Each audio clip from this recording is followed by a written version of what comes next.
Meus queridos e amados irmãos, que a doce e gloriosa paz do Senhor seja com todos. Nós estamos de volta para mais uma aula de Escola Bíblica Complementar. Esta aula que tem um compromisso com a poderosa, inerrante e infalível Palavra de Deus. Eu sou o pastor Walter Pereira e semanalmente nós disponibilizamos o comentário sempre em 10 tópicos. É importante que se frise isso. Todos os nossos comentários são em 10 tópicos. Nós comentamos a lição de adultos, que é publicada trimestralmente pela Casa Publicadora das Assembleias de Deus. Estamos estudando nesse trimestre em defesa da fé cristã, uma lição apologética, combatendo as antigas heresias que se apresentam com nova aparência. O pastor Ezequias Soares nos brinda nesse trimestre, primeiro trimestre de 2025, com esta lição maravilhosa. Se você ainda não é inscrito no nosso canal, eu recomendo que você se inscreva, porque aí você recebe automaticamente os vídeos na segunda-feira, logo quando saem, por volta de 7 horas da manhã. E também compartilhe com outras pessoas que ainda não conhecem. Se você é pastor da igreja, recebe esse vídeo, compartilhe com os seus obreiros aí na igreja. Se é um irmão da igreja, compartilhe com os irmãos. Eu costumo visitar muitas igrejas do nosso estado e irmãos que não conhecem o canal. Então, divulgue, é importante. Deixe aí também o seu comentário, que é também muito importante. E também deixe o seu like, é muito importante. O like não é para mim, Você não está dizendo que eu estou bem, minha performance é boa, Você está dizendo que o canal é relevante, e é um canal que nós tratamos de um comentário sério da Palavra de Deus. Então, cada like que você deixa, você está aí contribuindo para que o YouTube perceba que o canal é relevante e divulgue para outras pessoas também. Muito bem, queridos, a nossa lição de hoje, como a lição passada, uma lição bastante técnica, A lição passada nós tratamos Deus é triuno. Então, nós vamos praticamente apresentar os textos bíblicos que mostram que Deus é triuno, foi a lição passada, E também heresias que combatem essa verdade bíblica. A lição de hoje, o título é Jesus é Deus. Então, nós vamos estar tratando da deidade de Jesus, que também é um assunto onde nós vamos respaldando com textos bíblicos ao longo do Antigo e do Novo Testamento, para que isso sirva de defesa para a sua fé. Isso é que é a aplicação prática da lição. Então, uma lição que a gente não tem muito comentário em cada tópico. Eu vou aqui colocando 10 tópicos que eu tiro geralmente aqui da lição e algumas coisas ali que a gente acrescenta para que você tenha aí um maior conteúdo na sua aula, possa aprender coisas novas, ampliar a sua perspectiva. A lição de hoje, então, a lição número 5 para 2 de fevereiro de 2025, Jesus é Deus. O texto áureo nos diz, no princípio era o verbo, e o verbo estava com Deus, e o verbo era Deus. João, capítulo 1, versículo 1. A verdade prática nos diz, a divindade de Jesus está muito clara e direta na Bíblia, além de ser revelada no seu ministério terreno, na manifestação dos seus atributos e obras divinas. A leitura bíblica em classe se encontra no Evangelho de João. A propósito, o Evangelho de João é o Evangelho que apresenta Jesus como Filho de Deus. Então, Evangelho de João, capítulo 1, versículos de 1 a 4, depois versículos 9 a 14, que nos diz assim, no princípio era o verbo, e o verbo estava com Deus, e o verbo era Deus. Ele estava no princípio com Deus, todas as coisas foram feitas por ele, e sem ele, nada do que foi feito se fez. Nele estava a vida, e a vida era a luz dos homens. Ali estava a luz verdadeira, que alumia a todo homem que vem ao mundo. Estava no mundo, e o mundo foi feito por ele, e o mundo não o conheceu. Que tragédia! Veio para o que era seu, e os seus não o receberam. Mas a todos quantos o receberam, deu-lhes o poder de serem feitos filhos de Deus, aos que creem no seu nome, os quais não nasceram do sangue nem da vontade da carne, nem da vontade do varão, mas de Deus. E o Verbo se fez carne e habitou entre nós, e vimos a sua glória, como a glória do unigênito do Pai, cheio de graça e de verdade. A nossa lição, como praticamente quase todas as lições, são raríssimas as lições que vêm com mais tópicos, né? Essa lição, ela dispõe aí de 3 tópicos, né? No primeiro tópico, o comentarista, o pastor Ezequias, vai tratar sobre a doutrina bíblica da divindade de Jesus. Segundo tópico, a heresia que nega a divindade de Jesus. E o terceiro tópico, implicações do arianismo na atualidade. O arianismo foi uma das heresias ali do primeiro século, né, que combatia a deidade de nosso Senhor e Salvador Jesus Cristo. Muito bem, queridos. Então, eu não vou aqui comentar cada tópico da lição, porque não é o nosso perfil aqui de comentário. Eu vou apresentar para os irmãos 10 tópicos que eu tirei aqui da lição, que serve para, de repente, o pastor da igreja quer dar uma palavra diferente, uma palavra final, o superintendente da escola dominical. Você não vai falar a mesma coisa que está aqui, né, no comentário. Cabe esse comentário detalhado de cada tópico da lição ao professor.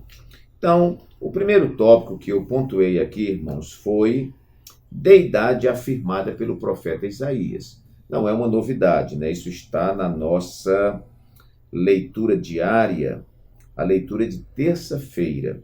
Então, aqui nós temos 2 textos, né? E eu separei aqui na Bíblia, Isaías 9:6 e Isaías 7:14. Vamos na ordem. Isaías 7:14, vamos ver primeiro, né? Isaías 7:14, que diz assim, isso aqui é uma profecia messiânica, que diz: portanto, o mesmo Senhor, Deus, vos dará um sinal. Eis que uma virgem conceberá, Maria, né? E dará à luz um filho, e será o seu nome Emanuel. Mas aí onde é que está Deus, né? O nome Emanuel significa Deus conosco. Muito bem, é a primeira referência, Isaías 7:14. No capítulo 9 e o versículo 6, também do profeta Isaías, vai estar escrito: porque um menino nos nasceu, um filho se nos deu, e o principado está sobre os seus ombros. Até aí tudo normal, né? E o seu nome será maravilhoso, aqui está com M maiúsculo, conselheiro com C maiúsculo, Deus forte. Aí a diferença já começa, né? Pai da eternidade, P maiúsculo, príncipe da paz. Então, esse menino que nasceria seria Deus forte, Pai da eternidade. Então, isso não cabe a uma pessoa que tem apenas virtudes e a quem Deus usa no poder do Espírito Santo, mas alguém que é Deus realmente. Então, essa deidade é afirmada pelo profeta Isaías. Nós estamos aqui no Antigo Testamento. Em segundo lugar, nós vamos ver essa deidade declarada pelo salmista. Está lá no Salmo 45, versículos 6 e 7. Isso aqui consta, meus queridos, da leitura de segunda-feira, da leitura diária. Salmo 45. Vamos lá. Salmo 45, versículos 6 e 7. Nos diz assim: o teu trono, ó Deus, é eterno e perpétuo. O cetro do teu reino é um cetro de equidade. Tu amas a justiça e aborreces a impiedade.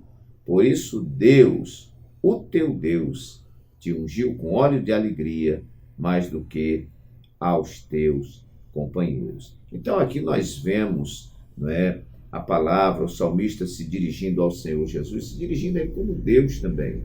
Deus que unge a Deus também e tudo mais. Então isso nós vamos ver, nós temos muitos versículos bíblicos, né, que vão desse respaldo. Mas vamos caminhando. Aqui é o salmista falando, existem outros salmos também que tratam disso aí.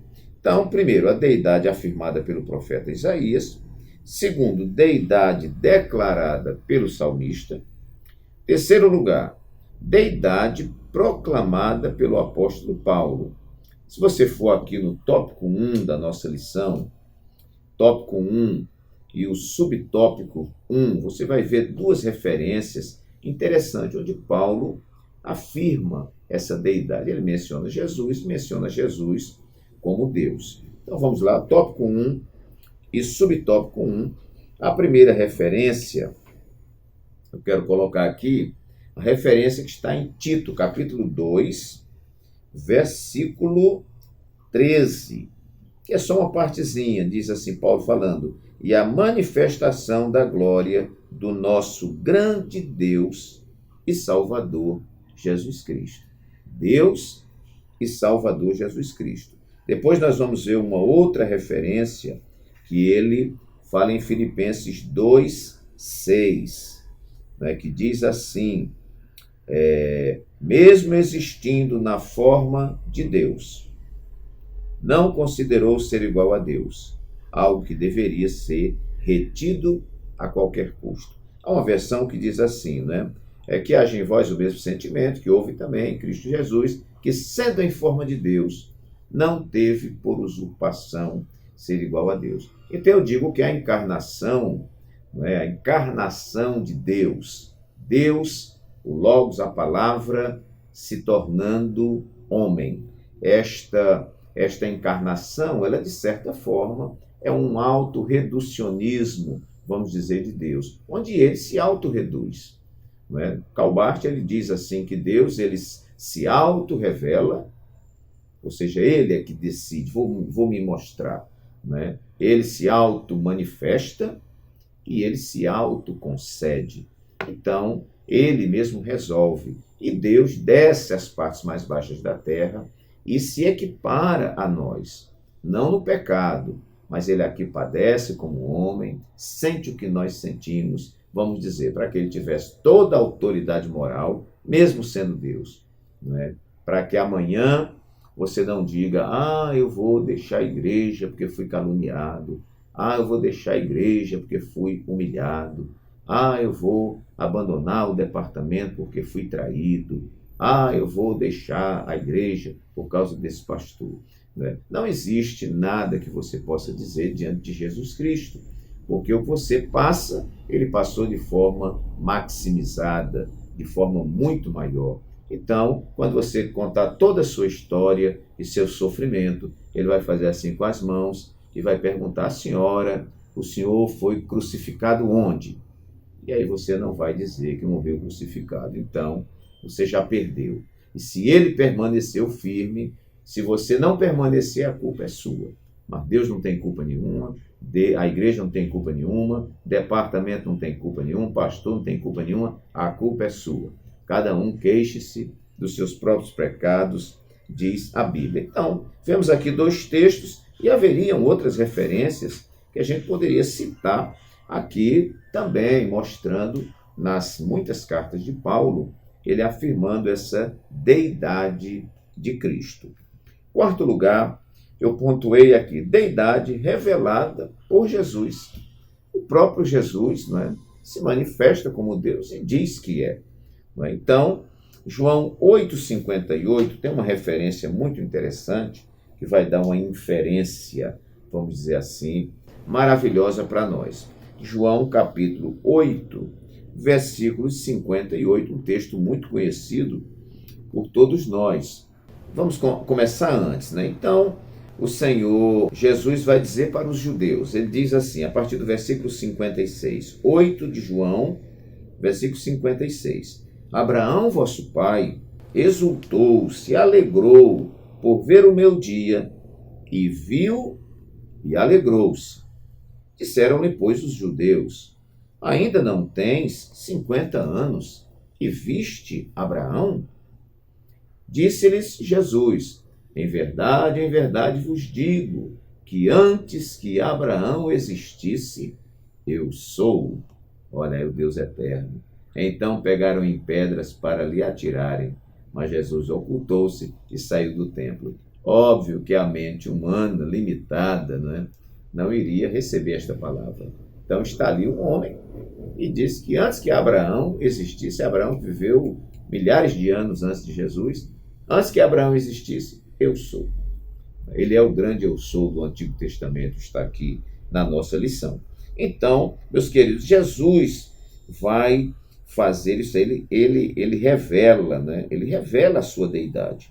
João 10:30, a outra referência, dentre muitos que não dá para a gente citar todas aqui, você pode ler da Bíblia aí e captar outras referências, mas apenas João 10:30.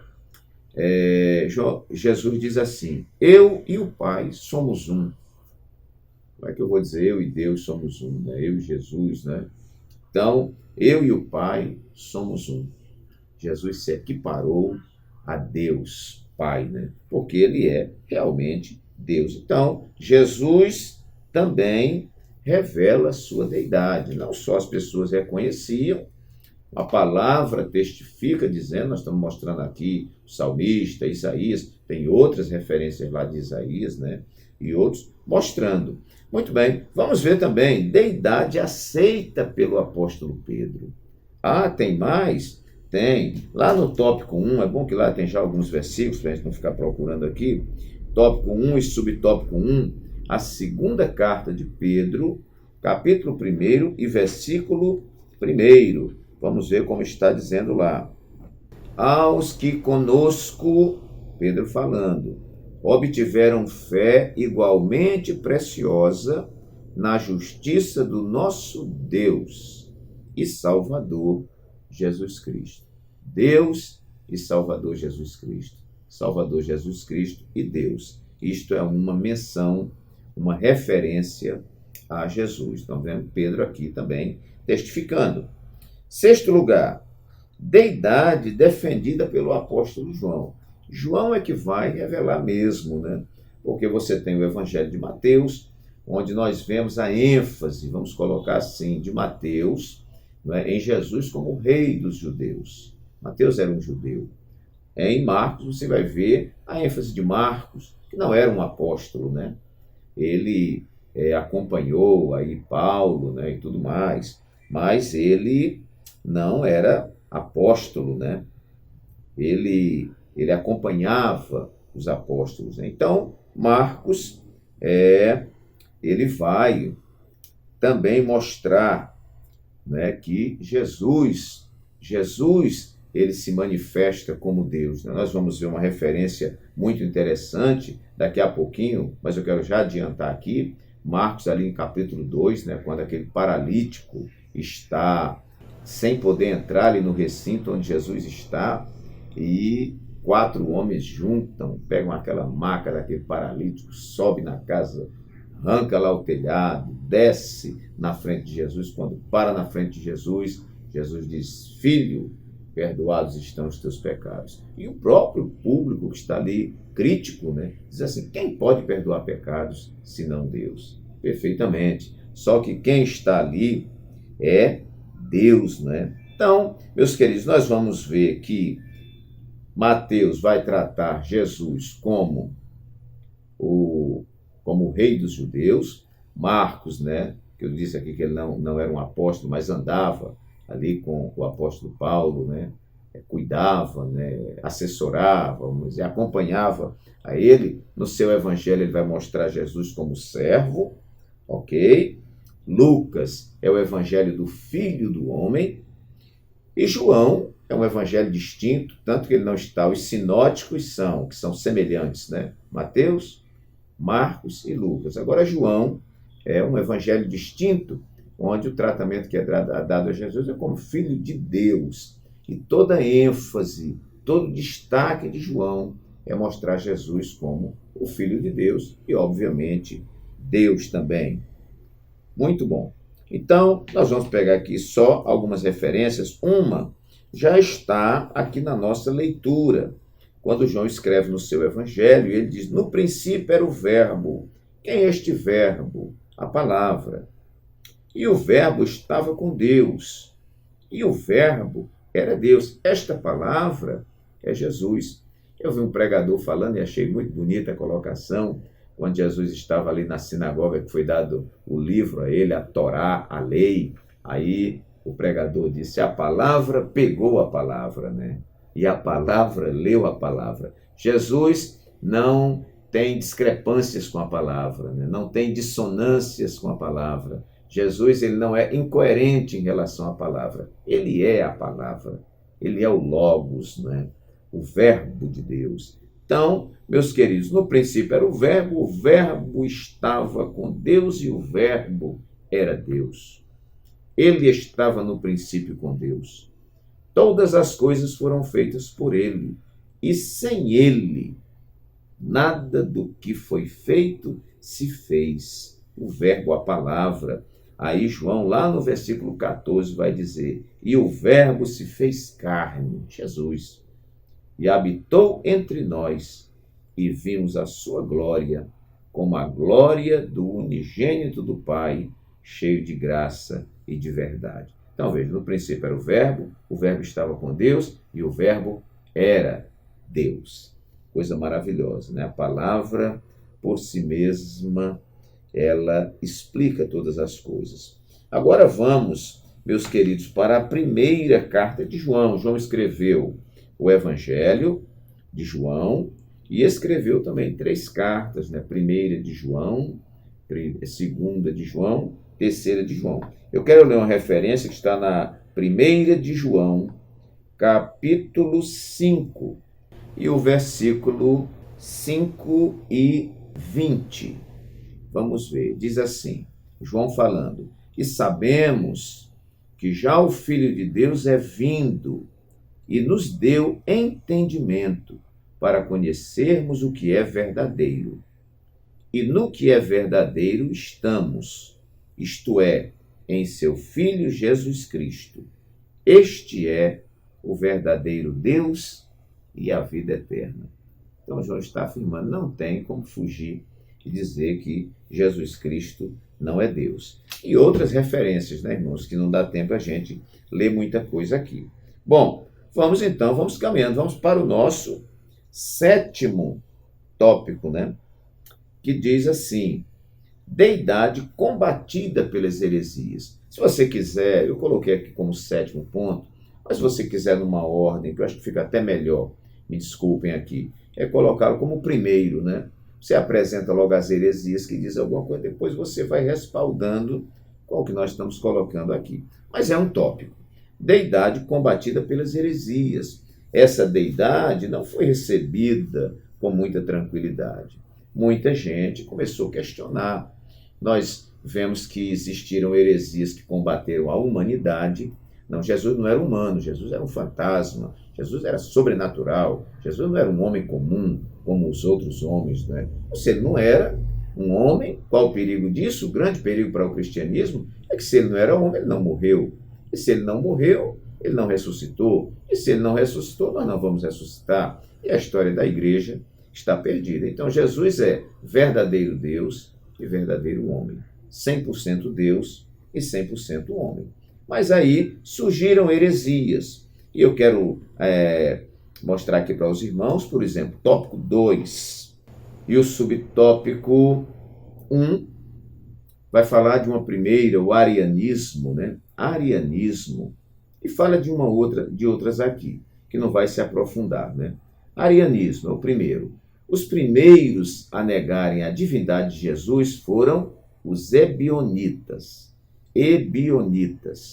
seguidos pelos monarquianistas dinâmicos. Mas a heresia principal que abalou os fundamentos da igreja foi o arianismo. O termo arianismo vem de Ário, o expoente dessa doutrina em Alexandria, a partir do ano 318, terceiro século, né? Eu falei ali primeiro século, foi um equívoco, tá, irmão? Mas 318 aqui, você já está no terceiro século, né? Ele negava a divindade de Cristo e o considerava como um Deus de segunda categoria. Ário rejeitava a eternidade do Verbo, embora defendesse sua existência antes da encarnação. Recusava que fosse ele eterno com o Pai insistindo na tese de que o Verbo foi criado como primeira criatura de Deus. A palavra de ordem arianista era: houve tempo que o Verbo não existia. Então, a doutrina contrária ao que as Escrituras mostram, né? Muito bem. Também nós vamos aqui para o terceiro tópico, subtópicos 1, 2 e 3. Nós temos aqui tradução do Novo Mundo, tem uma religião que fica de porta em porta, né? Entregando umas revistinhas, uns negócios assim. E tem uma Bíblia que é uma tradução diferente, onde existem textos que foram torcidos, né? Existem textos originais. Nós baseamos nossa Bíblia em textos ou cópias mais autênticas dos originais, não é? Então, mudaram muita coisa. Então, nessa tradução, aqui o autor vai dizer, né, que a exemplo do arianismo, há um movimento religioso que usa a Bíblia fora do contexto por meio de uma versão exclusiva das Escrituras, denominada tradução do Novo Mundo.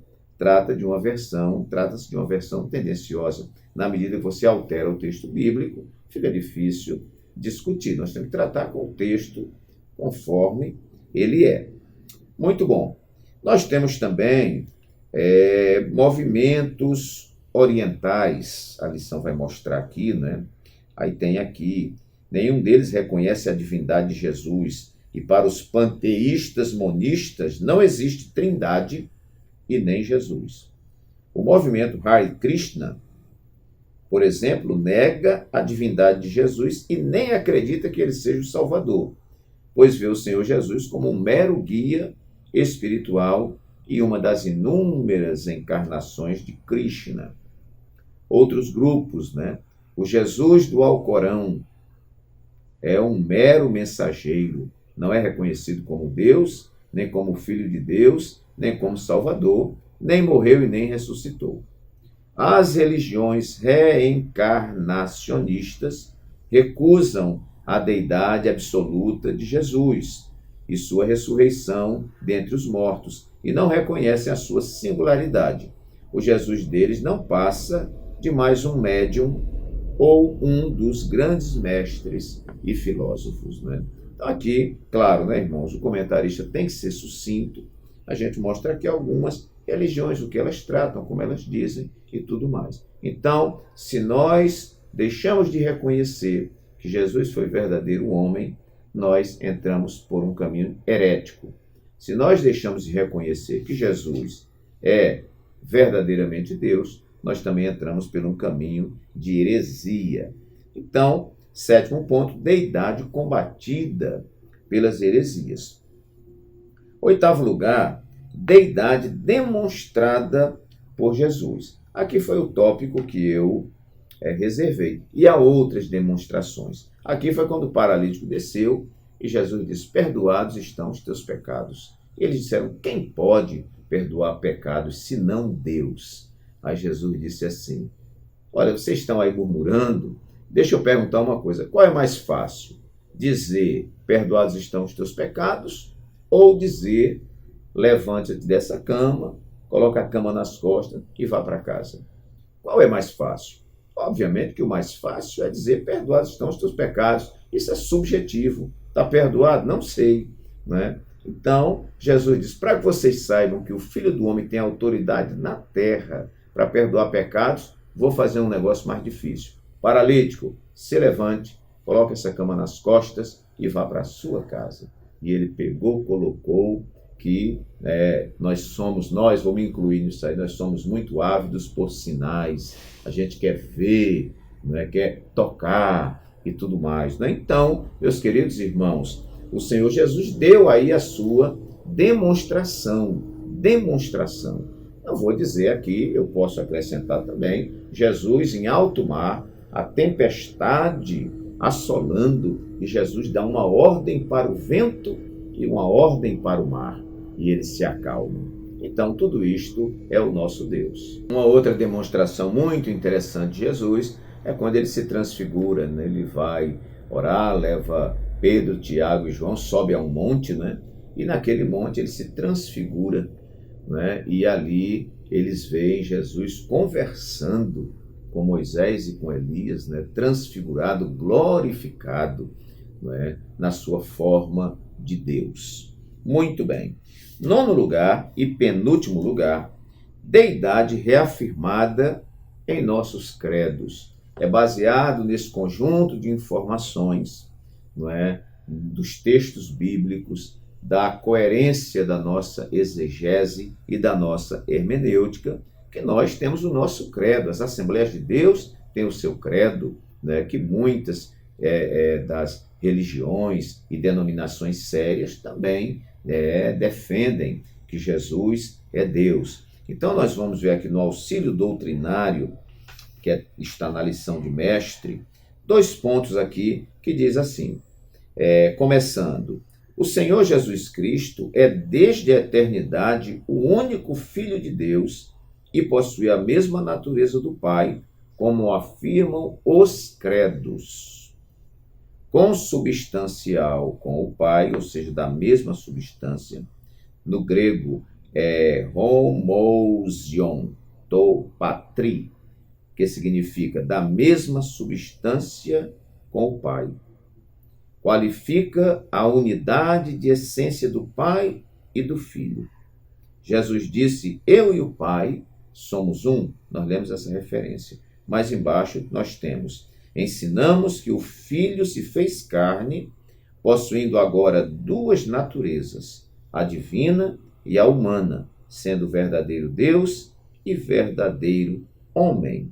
Confessamos então que o Filho é autoexistente, ele existe por si mesmo. Ele disse, olha, eu vou dar a minha vida, mas eu vou tomá-la, porque ele é Deus, né? Eu vou tomá-la de volta, né? Então, isto é maravilhoso. Muito bem, então, deidade reafirmada em nossos credos. E, por último, deidade expressa pelos seus atributos absolutos e incomunicáveis. Existem atributos de Deus que nós temos, né? Minimizados, mas temos.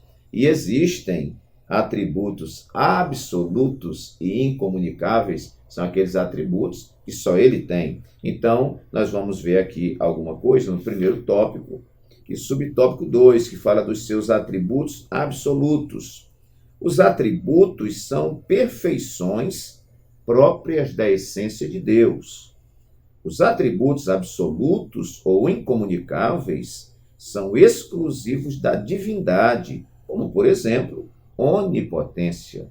Só Deus tem onipotência. Eternidade. Só Deus tem eternidade. Onisciência. Só Deus tem onisciência. E onipresença. Só Ele tem onipresença. Os anjos não são onipresentes. Os anjos não são onipotentes. Os anjos não são eternos, não é? Não são, não é? Eles agora que existem, né? Por exemplo, houve um tempo que não existia anjo. Então Deus criou os anjos, ali teve um começo para eles. Eles agora vão sem fim, vamos dizer, né? Mas eternidade é algo que não tem fim nem para lá e nem para cá, nem indo e nem voltando. Muito bem. A onipotência significa ter todo o poder, ser todo poderoso. Jesus é onipotente. Por exemplo, a referência de Mateus 28, 18. É-me dado todo o poder nos céus e na terra. Também tem Efésios 1, 21, Apocalipse 1, 8. Ele é eterno. Isaías 9, 6. Ele é chamado de Pai da eternidade. Miqueias 5, 2, Hebreus 13, 8, né? Jesus Cristo é o mesmo ontem, hoje e eternamente. Ok. Então, nós vemos aqui, Jesus também é onipresente. Vemos aí Mateus 18, 20 e 28, 20. Então, nós temos aqui essas demonstrações da deidade que são expressas pelos atributos que são absolutos e incomunicáveis. Assim como Deus Pai tem esses atributos, Deus Filho tem esses atributos, Deus Espírito Santo tem esses atributos. 3 pessoas distintas, porém um único Deus em essência, em poder, em majestade. Queridos e amados irmãos, ficam aqui então os 10 tópicos bastante objetivos, porque não tem assim muita aplicação prática, né? Nós estamos aqui fortalecendo os irmãos com os pontos que você deve conhecer, textos da Bíblia que você deve conhecer, para que você possa, quando alguém vier questionar a sua fé, né, questionar a doutrina da igreja que você serve a Deus, você ter como dar uma resposta, ter como responder à razão da sua fé. Muito bem. Que Deus assim nos abençoe, então, e até a nossa próxima aula, se Jesus não vier, se estivermos vivos. Que Deus abençoe a todos, um abraço carinhoso do pastor Walter e até a próxima.